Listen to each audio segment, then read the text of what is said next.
Na mimi nataka niwaambie hivi, serikali ya Kenya hakuna hata tax moja tumeongeza. Na hakuna hata tax itaongeza. Mtaona katika budget yetu ya mwezi wa sita tutakuwa tunapunguza taxes. Oh my God! I may not be your best, and I don't claim to be, but I'm the one you have.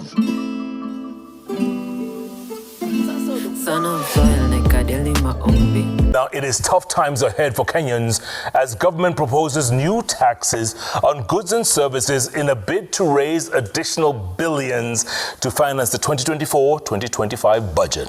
Now, if approved, the new tax measures will see small business owners, bank customers, telco users, and farmers pay more taxes and penalties.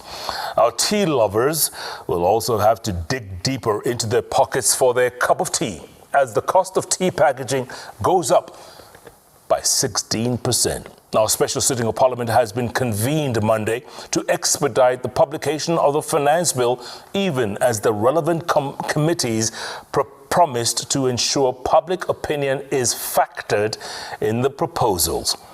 We can now broadcast with our very own Ayub Abdir Kadir. Set for tabling during a special sitting of the National Assembly.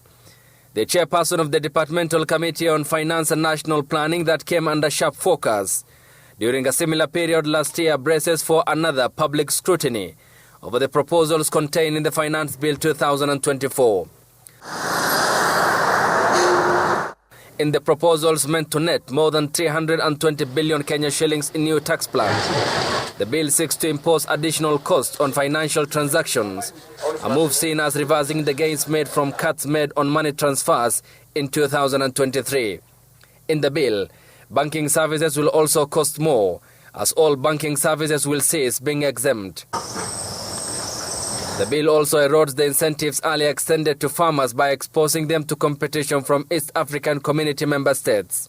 This is after removing taxes on eggs and onions from regional states to compete with the local producers. Tea farmers are also dealt a blow should the new bill get a nod from Parliament, as the cost of tea packaging will go up by 16%, making the Kenyan tea less competitive by pushing up the cost of tea. This is likely to be passed on tea lovers who will have to pay more for their cup of beverage.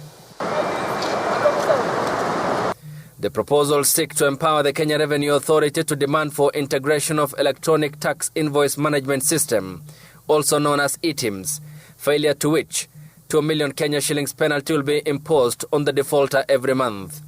Experts say, while large businesses have onboarded ETIMS, the provision seeks to compel small businesses to follow suit. The bill seeks to amend the Data Protection Act to exempt the Kenya Revenue Authority from constraints in accessing personal data, to enhance the enforcement of tax collection to seal loopholes in tax evasion, and enable the taxman meet his targets. Actually, one of the things that I've seen, which is very rare, it never used to happen, is where you have other taxes, you do not again, for example, VAT, you do not put again excise duty on it. Now we have a situation where you have been taxed on VAT on something, and again there's an excise duty on top.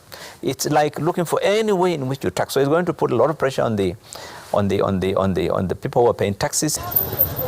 While the proposals will be subjected to public participation to onboard input from the public, the lion's share of the submissions that were made by members of the public last year before the Kuria Kimani-led committee were not considered. So yale yote tumeona ni proposal. I want to assure the Kenyan people in the entire process of making the finance bill to become a finance act, all Kenyans' voices will be heard. And I want to assure the Kenyan people this government is not hell-bent on overtaxing Kenyans. Parliament will on Monday be asked to reduce the bill's publication period from 7 to 4 days